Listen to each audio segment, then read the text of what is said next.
My name is Lizette Salazar, and my daughter Amanda had a bone marrow transplant for sickle cell beta thalassemia 5 years ago.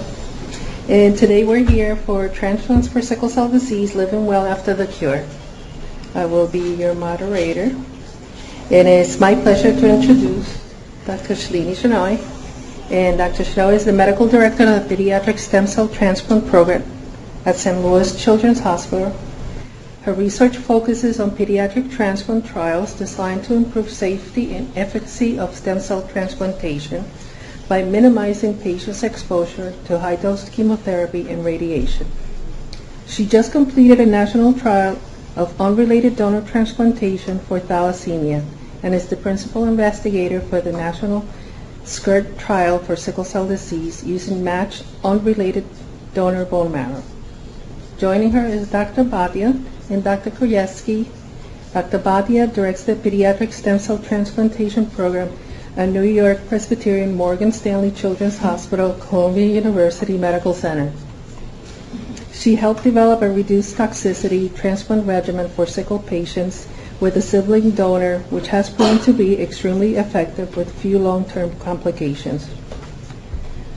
Dr. Krajewski is an attending physician in the Department of Pediatric Blood and Marrow Transplantation at Hackensack University Medical Center, with an interest in allogeneic transplantation for patients with sickle cell disease. Please join me in welcoming Dr. Shenoy, Dr. Bhatia, and Dr. Krajewski.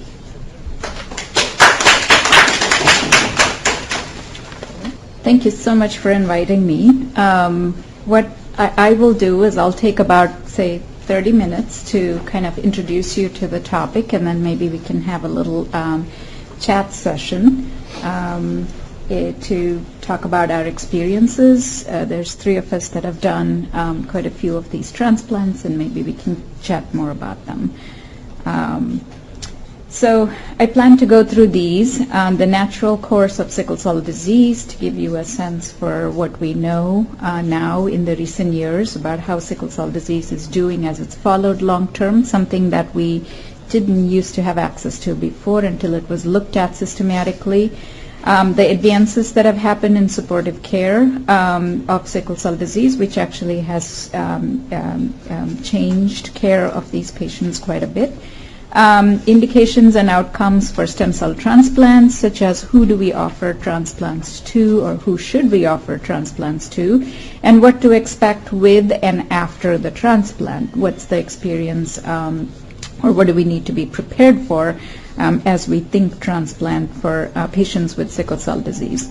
So to begin with, just as introduction, sickle cell disease, as you know, is so called because it's a disorder of hemoglobin, and it changes the shape of the red cells such that from the round, nice shape that they're supposed to be, they look like sickles, and so they're not as easy to travel in circulation in the blood, and then they get clogged up or they stick to each other. Or in the last figure there, it actually bothers the, let's see, is that a pointer? Yeah. It bothers the lining of the blood vessel and damages it with time. So initially it starts off with disruption of the flow, and then it also eventually damages the blood vessel. And when it gets to this point, and especially when it gets to this point in organs that are vital, we come across these irreparable or very hard side effects that then lead to the morbidity of the disease. And these are the organs that kind of bear the brunt of what the disease does.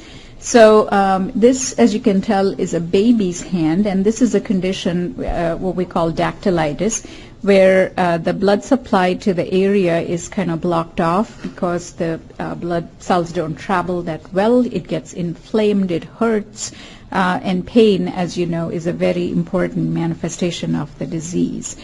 It can affect the lungs and can cause what we call acute chest syndrome, where there's sickling going on within the lung tissue, and oxygen exchange isn't very good, and you can get in trouble, end up in the intensive care unit if the intensity of the sickling becomes very severe.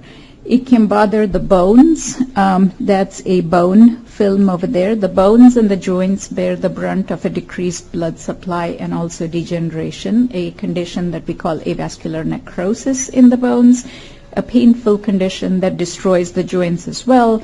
And this last one here is a scan of the brain where, as you can imagine, there are really small blood vessels in the brain, and if you block those, then the blood supply to the brain is impaired and can lead to strokes.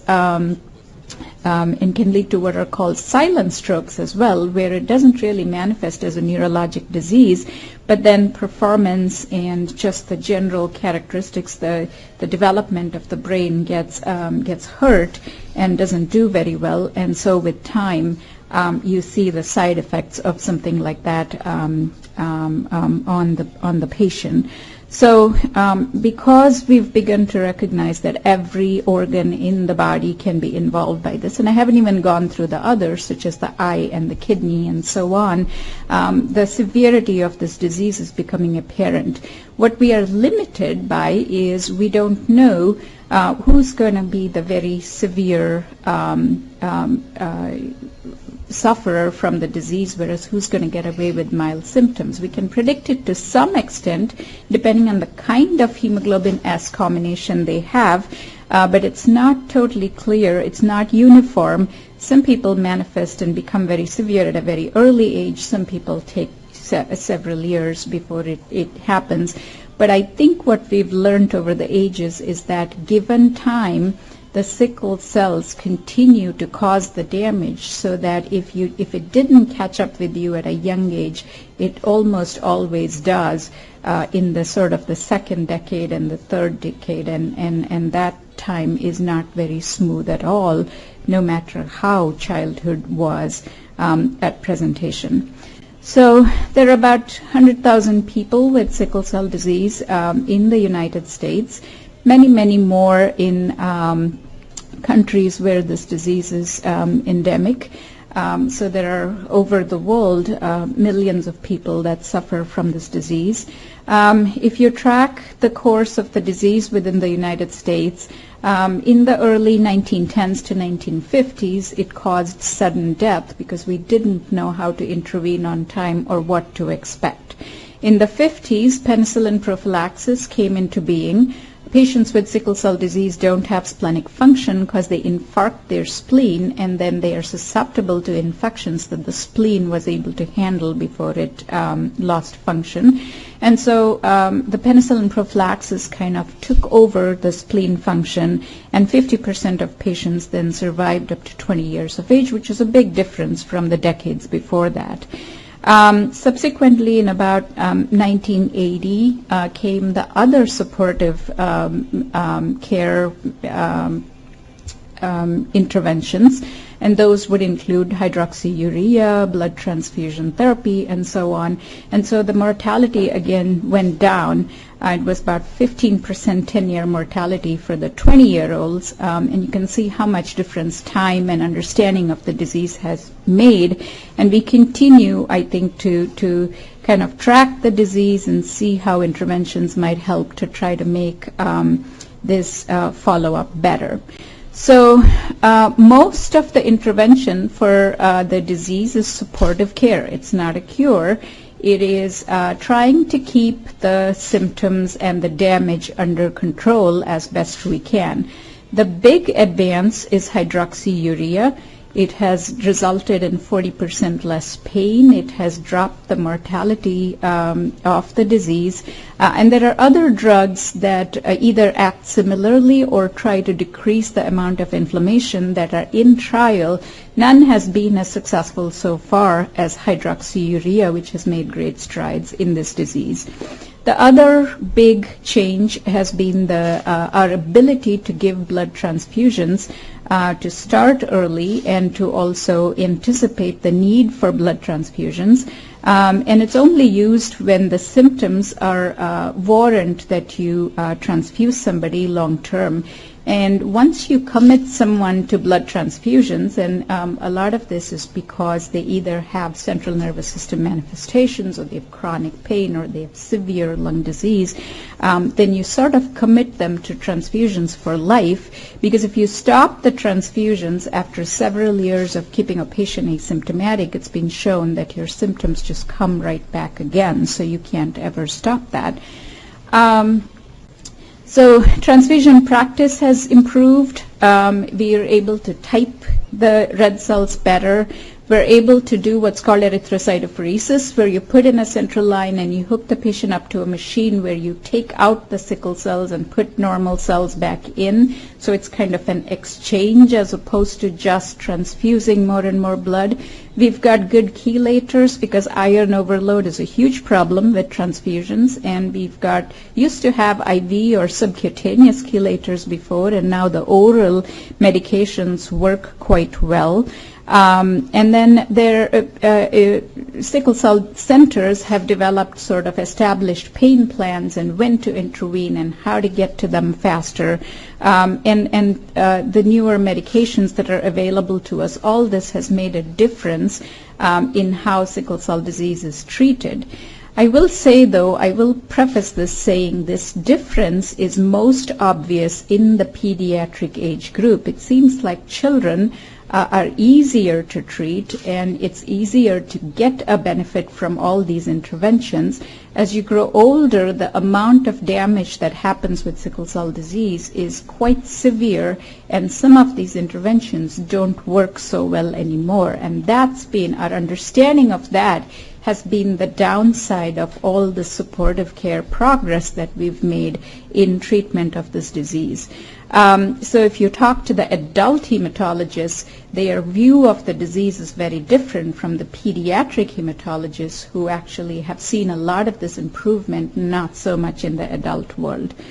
So this is just to reiterate or sort of list for you things that I've already talked about. The central nervous system, the lung, the heart, these are organs that are hurt and can cause mortality at a very young age for these patients. There are other manifestations like the bone, the pain, the kidney. These are not sort of immediately fatal complications, but they certainly inhibit a good quality of life for these patients, and that actually has to be taken into account as we think about the disease. So that's the reason why we are even here to discuss transplant and sort of where we've gone with that effort. Just because we know that most of these interventions are not curative and they come with their own side effects in the long run, and they may not be able to control symptoms in the later years as much as they were in the first or the second decade.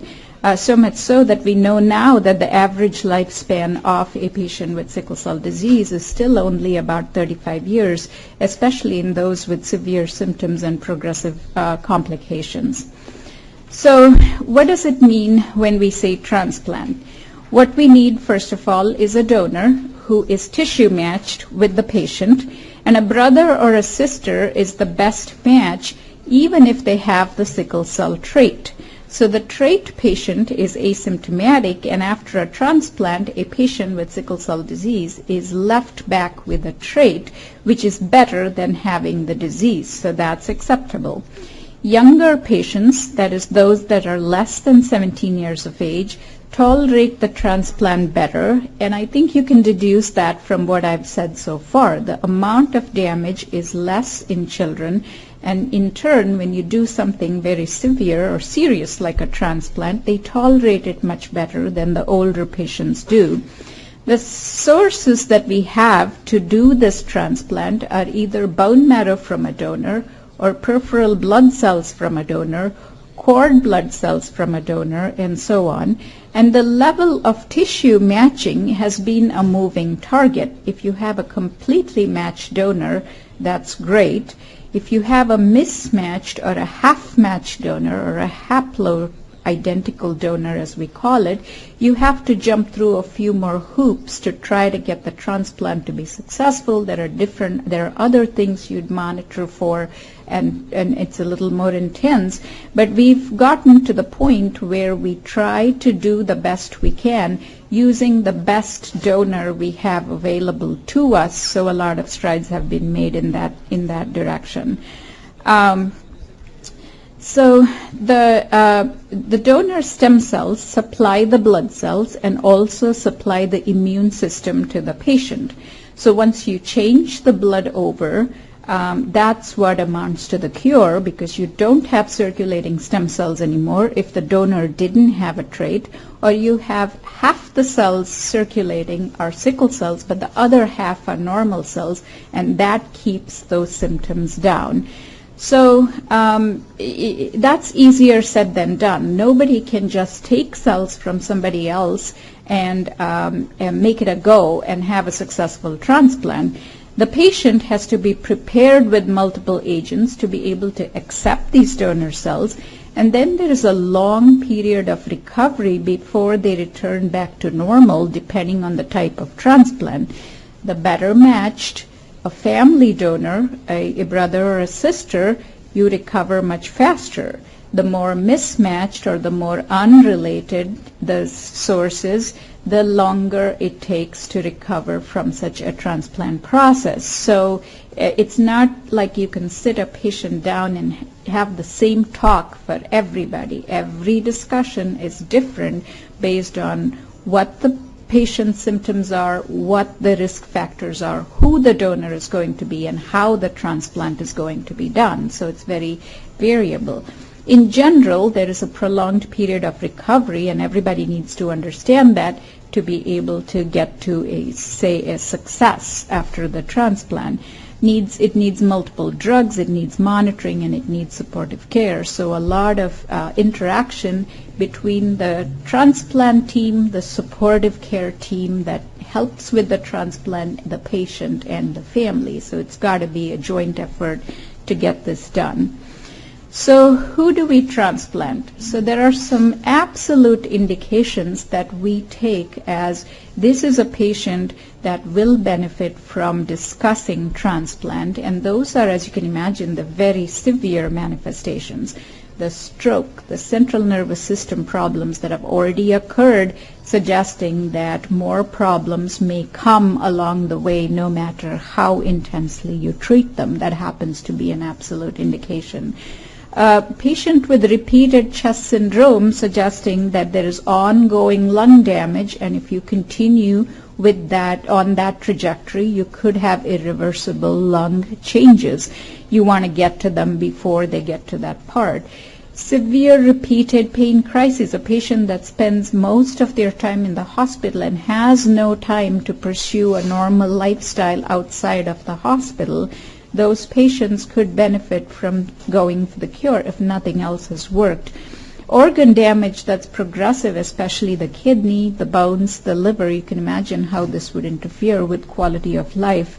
And someone where blood transfusions are indicated because their symptoms are severe enough, but they're unable to get those transfusions because either they have antibodies, there's something in them that precludes repeated blood transfusions, then the only way you don't need blood transfusions is if you can cure them of the sickle cell. So these are some of the indications.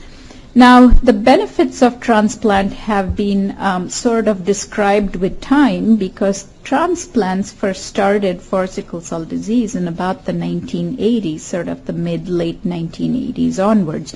So patients that were transplanted from that time have been followed to some extent long-term, and we do know that the brain changes stabilize with no new strokes. The lungs, there's no recurrent acute chest syndrome that occurs. The pain improves, but with the caveat that it improves slowly. It's not like you hurt up to the day of transplant, you get the transplant, and the next day the pain is all gone. That's not how it works, because the blood vessel damage has to heal and has to improve, and that takes time. And that's true for all these other organs as well. There's a healing period generally in the first year after the transplant, and after that things definitely do get better. There's no further ongoing bone and joint damage, and the damage to the blood vessels is halted. It doesn't reverse until many years down the road, but at least it's halted. Now, I say that because if you have damage that is beyond redemption, for example, you've got multiple strokes in a patient that's not very functional because they've had a lot of side effects, then transplanting them isn't going to reverse damage that has already been done to the central nervous system. The key is to get to them before they get to that point, because you're not going to be able to miraculously change it all and get function back after the transplant. So why not just if this is the cure, why not just take everybody and transplant them with whatever donor is available so that they can go on to have a normal life? Well, there are problems with transplant that we as transplanters think about all the time and try to get better, try to make better, and try to improve. The first one is the new donor cells recognize the patient as foreign to themselves and cause a condition called graft versus host disease, GVHD for short. Now, GVHD is something that we prophylax for, and GVHD is more intense if the donor is unrelated or mismatched. GVHD is less intense if it's a family match, like a brother or a sister. So we then appropriately counsel the patient and treat intensely or not, depending on what the GVHD risk is. We can't predict who's going to get GVHD. We can predict sort of the incidence of GVHD based on what we know, and we try to move in directions that are newer and better for the treatment of GVHD. Infections. Until the new immune system comes in and establishes itself, a patient is at risk for infections and has to be monitored very carefully and treated accordingly. So that means we need a compliant patient, a very compliant family who will tell us when there are infection symptoms and be treated appropriately, because if things get out of hand, we can intervene at the last minute and hope for the best. Drugs. The use of the preparative regimen can cause organ damage by itself, depending on what underlying predisposition they had, or even if you're using very high dose therapy, the drugs themselves may not do very well on organ systems. We try to make it as safe as possible by using a combination that we think will get us to a successful transplant but not cause a lot of harm. However, as you review the drugs, each has its own side effect, and those need to be taken into consideration. What if the donor cells don't take even after you've done all this? That's called graft rejection. These days, for the most part, if you encounter graft rejection, you are back to baseline, but you've been exposed to those drugs and you get the disease back. So graft rejection is a real complication that has to be thought about, that needs to be understood by both the treating team as well as the family that's contemplating a transplant. Late complications, fertility, sperm production, growth, late cancers, these are all sort of side effects of the agents that we use. And I think what we have been trying to do as a group for sickle cell disease patients, or any patient that doesn't need a lot of intensity for therapy, we've been trying to keep it to the minimum in different ways. So there are many thoughts in this area. We've all tried different things. We're following up patients to try to minimize the late side effects on these patients. But still, transplant, what I mean to say is that transplant is a very intense undertaking and intervention, and just needs to be put in perspective as you think about what the benefits and what the risks might be. So the factors that influence how we transplant for us are age and organ function at transplant. If you already have a very compromised patient, it's much harder to do the transplant. If you have someone that's doing quite well, it's probably easier because they tolerate the transplant better. The donor source, something we look at very carefully, donor HLA matching, where we're going to get the donor from, and the intensity of the preparative regimen. These are all things that we pay attention to, as well as the treatment of the prophylaxis and then the treatment of graft versus host disease, and the newer agents we have access to that might help decrease GVHD risks further. We're not down to zero by any means in any of these transplants, but we can try to make it better and better by what we have available to us. So the special challenges we face in patients with sickle cell disease include the organs that are already damaged that we have to pay attention to, transfusion difficulty if they have developed antibodies, blood vessel damage and their predisposition to blood pressure changes. Hypertension, which is high blood pressure, is a very common complication in patients with sickle cell disease, and we often have to resort to like 2 to 3 different drugs to get the blood pressure under control, because otherwise it can cause irreparable damage to organs that don't like high blood pressure. Lungs that don't withstand intense treatment, and pulmonary hypertension. Pulmonary hypertension is high blood pressure in the lung, the blood vessels of the lung, and these we know are morbidity factors that can add to the risks of transplant that we're very careful about. And then the understanding that continued pain symptoms or narcotic dependence doesn't change overnight, and that we have to slowly take a patient almost through a rehab part, because they've been so used to depending on the narcotics for their pain control through no fault of their own. They hurt. What are they going to do? And so then we have to bring them back to baseline after. So there is a particular condition that we call PRESS, which is a condition that can cause seizures and brain problems because of blood pressure changes and because of the drugs that we use, that we are trying every which way to avoid or control by very careful control of some of these complications as we anticipate them. So the advances that we have made towards successful transplants are, one, the number of minority donors and stored cord products are definitely slowly but surely increasing, such that we can find better tissue matches for patients, and that by the decade that has been improving, though by no means is as good as where we would like it to be, because only about, say, 20 to 30% of patients are able to find ideal donors within the unrelated donor pool. Reducing the intensity and the toxicity of the transplants to minimize organ toxicity, and these to preserve growth, preserve fertility, are something we've been trying to make advances towards. Recognize the need and refer to transplant early, because if you're too far gone, transplant is going to be so much more hazardous. It's better to transplant before organ damage sets in. Good supportive care, newer agents to combat these complications, and then education regarding compliance with the orders and medications.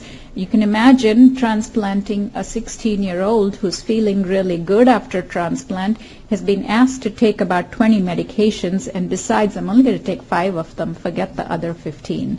But that's not how it works, and if you land up doing that, that's huge trouble. And so we set the groundwork for how to take them through a transplant and keep them compliant for months before the transplant actually happens.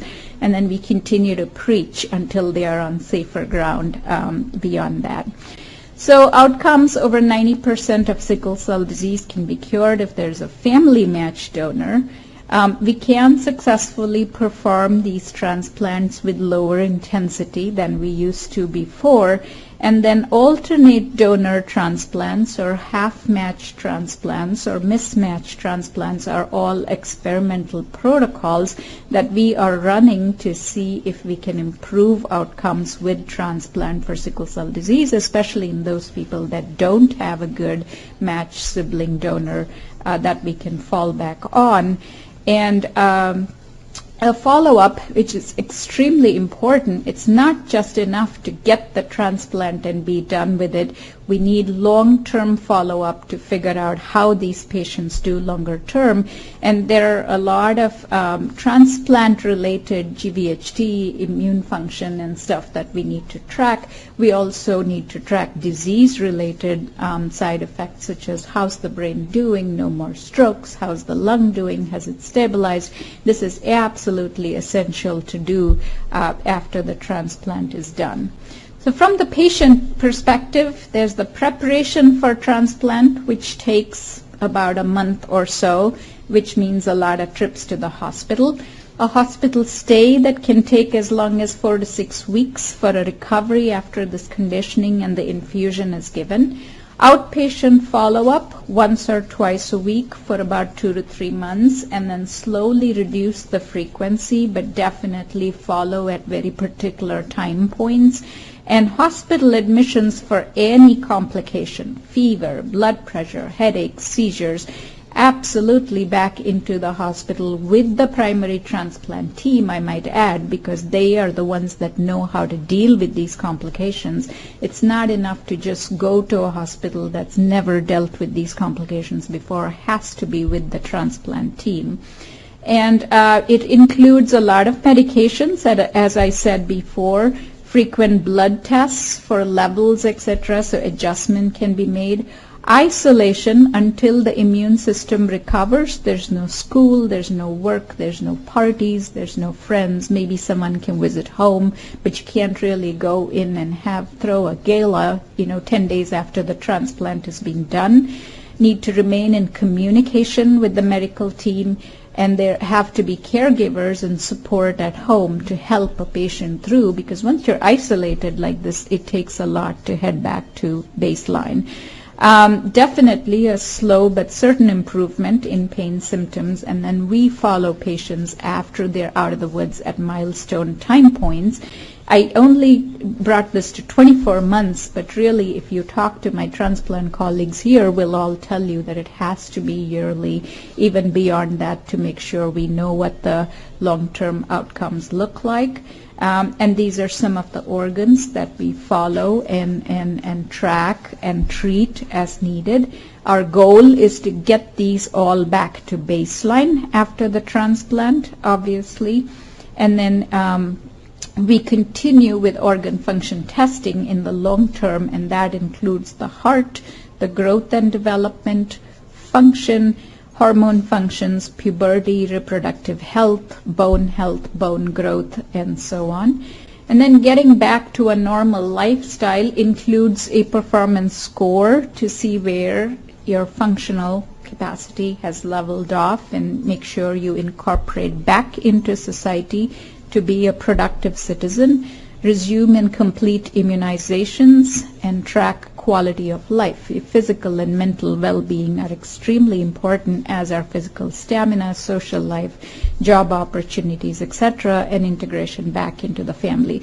So these are all long-term goals which you can achieve 3 months after the transplant. So this has to be done over the longer period.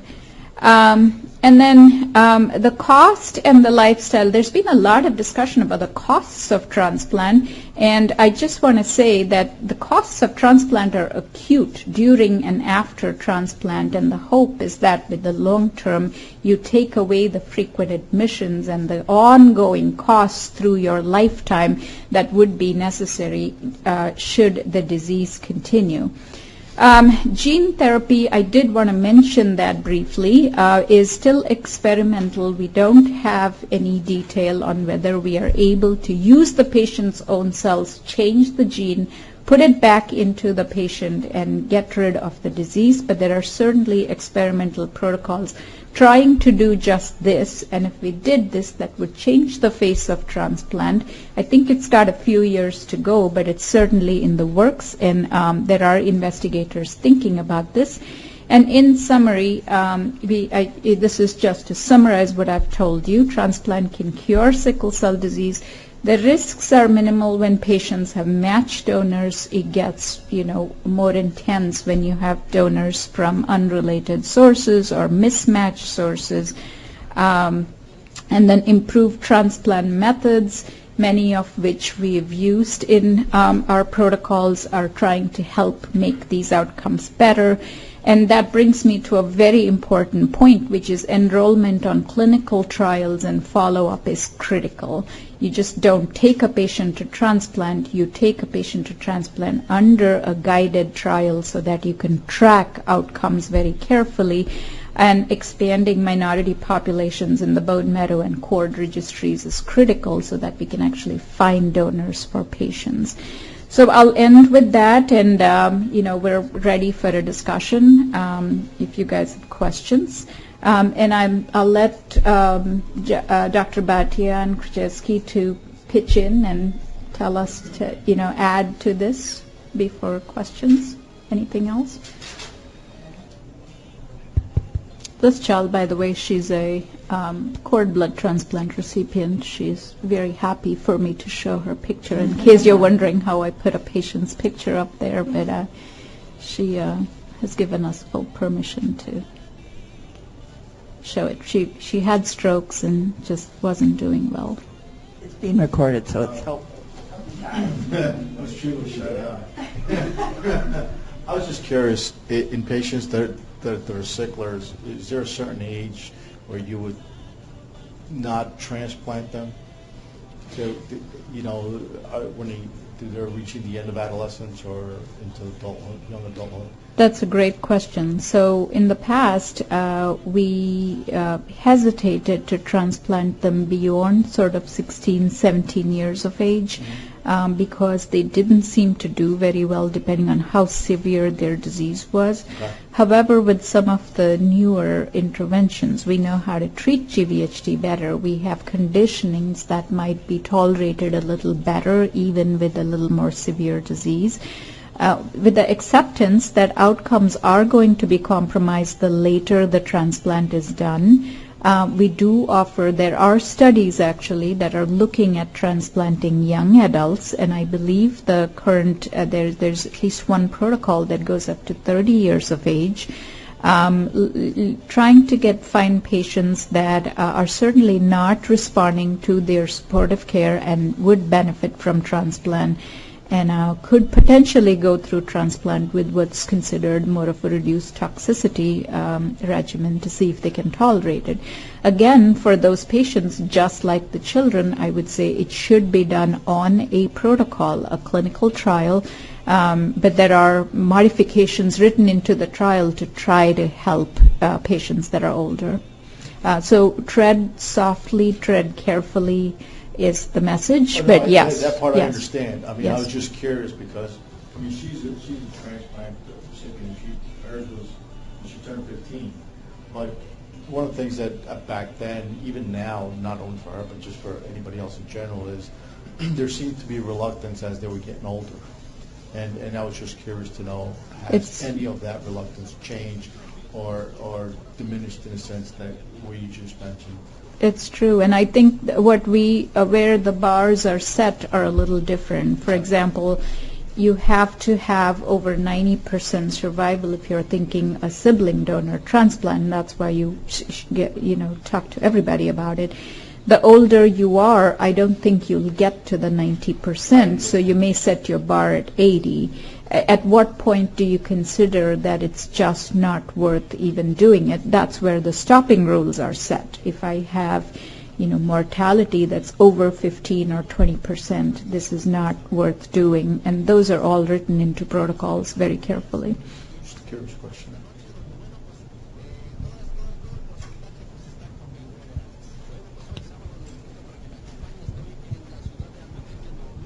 So I was just interested in your comment that now that your center is sort of recommending cross-board, how do you, because if you're running the transplant side of things, certainly on the transplant side you can make that recommendation. So how do you sort of develop those partnerships with the pediatricians and the referral exactly? And so at what point, would you say for your center as a whole, including the hematology team, that is across the board what's happening, or is it more kind of on an individual basis?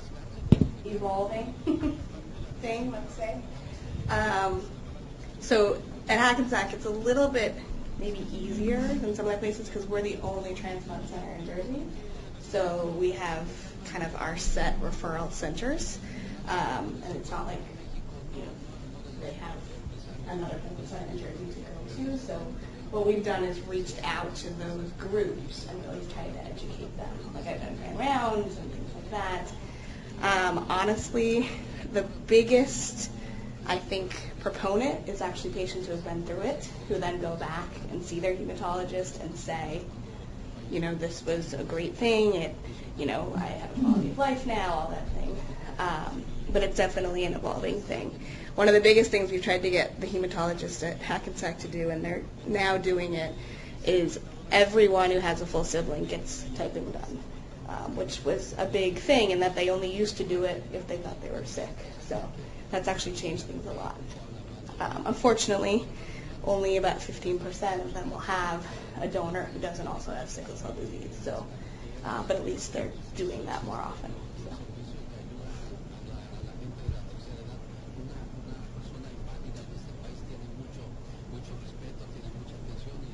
All right. Well, thank you very much for coming, listening. Please spread the word. I'm sure you know other people that I think any of us and any of the transplant centers that do sickle cell transplants are happy to sit down and chat about what we know so far about transplants and so on. So follow up and so on. So thank you.